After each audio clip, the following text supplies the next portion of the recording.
Hello sa mga night shifter dyan na kagaya ko. So, kamusta ang life? Alam ko, pagod na kayo. I was once there in your spot. Ay, imagine 10 years of BPO. But then again, no promotion within that 10 years. Not because wala talaga. But then again, ayoko ng promotion.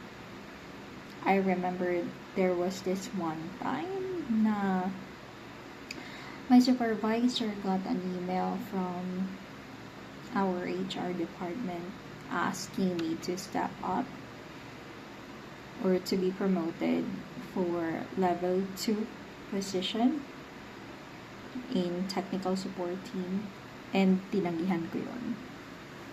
So, naisip ko na lang, hello, more work, but salary increase is not that high. So, why would I, right? I mean, ganun naman tayo talaga na nasa BPO. We don't really like a lot of tasks. Ayun na nga. So, tinanggihan ko siya. Well, now, shifting my career sa home base as a general virtual assistant. I would say general kasi more on CSR work pa rin, and then other things. So, yun.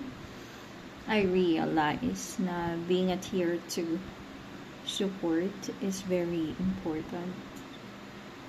Ayun na nga. So, if you guys will have that opportunity to be promoted as a tier 2 tech support, I would highly suggest to grab that opportunity.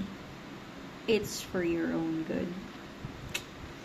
Well, anyway, that's just my tip for today. So, Claire here again. Ang tagal ko na, before I let you guys go, alam niyo yun, ang tagal kong plinano na magkaroon ng podcast. Even my colleagues from different centers would always ask me, Claire, why not do a podcast since you are very talkative? And they always tell me, it might sound bad to you guys. They are telling me na chismosa daw ako. I'm telling them, no, I'm just resourceful. You know, I've heard this and I want to share it with you guys. What if totoo? Then we can be all prepared if that's something that will happen.